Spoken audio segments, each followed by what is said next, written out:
Email ద్వారా శ్రీధర్ రాస్తున్నారు. పొరపాటున వాహనం కింద పడి పిల్లి చనిపోతే దోషమా తెలియచేయగలరు అంటూ రాస్తున్నారు. పూర్వం మనకు గొప్ప రచయిత ఉన్నాడు. కారు కింద పడి పిల్లి మరణించిన కథని నవల రూపంలో రాశారు. ఇలపావులూరి వెంకట సుబ్బారావు గారు వారి పేరు. వారి అబ్బాయి మనకు పూర్వం ఐఏఎస్ ఆఫీసర్గా ఉన్నారు, గొప్ప స్థానంలో ఉన్నారు, ఎలక్షన్ కమిషన్కి కూడా పనిచేశారు.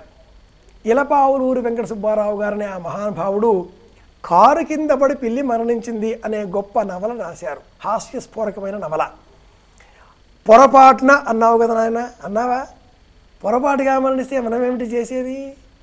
ఈనాటి కాలంలో ఆధ్యాత్మిక గురువులు, వేత్తలు బంగారు పిల్లి దానం చేయండి అంటారు, వెండి పిల్లిని దానం చేయండి అంటారు. ఆ పిల్లి చావు మన చావుకు వచ్చింది అని పూర్తి చేస్తాడు ఆయన. ఎందుకు ఈ పిల్లి అడ్డు వచ్చిందిరా, ఎందుకు నా పొరపాటురా, నా కర్మకు వచ్చింది అని బాధపడతాడు. బంగారు పిల్లి, వెండి పిల్లి కొంప కొల్లేరు కనుక పొరపాటుగా అన్నారు కాబట్టి ఏ సమస్య లేదు. మనం దాన్ని వేటాడి వెంటాడి హింసించి ప్రాణం తీసి దాని గొంతుకు తాడు వేసి ఇది పాపం. దోమలను చంపాలండి, లేకపోతే మనం చంపేస్తాయి. అందుకోసమని ఏదో ఒకటో పెడతాం, గాలి పొగ ధూపం వెళ్ళిపోతాయి. అలా కాకుండా ఈనాటి కాలంలో బ్యాట్లు దొరుకుతున్నాయి.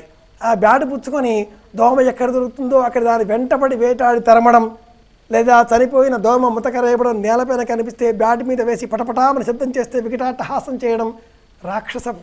అలాగే పిల్లి కూడా 16 గంటలు పిల్లి నిద్రపోతుంది. నిద్రపోయే జీవులలో పిల్లి అత్యధికం. 16 గంటలు 18 గంటలు పిల్లి కునుకు అంటారు. ఎప్పుడు నిద్రపోతూనే ఉంటుంది. అది ఆహారాన్వేషణ లేదా నిద్ర, ఇంకో పని చేయదు. పొరపాటున అది వచ్చి చనిపోతే ఏ పాపము లేదండి. వాడు మున్సిపాలిటీ వాడెవరు తీసుకుపోతారు, మనం స్నానం చేస్తే చాలు.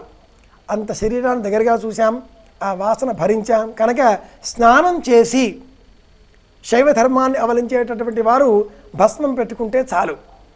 వైష్ణవ ధర్మం అవలంబించేటటువంటి వారు తిరిగి తిరునామం ధరిస్తే చాలు. సాయంత్రం ఉపవాసం ఉండడం, దానాలు చేయడం ఇవేవి అవసరం లేదండి. స్నానం తక్షణం చేస్తే చాలు. చాలా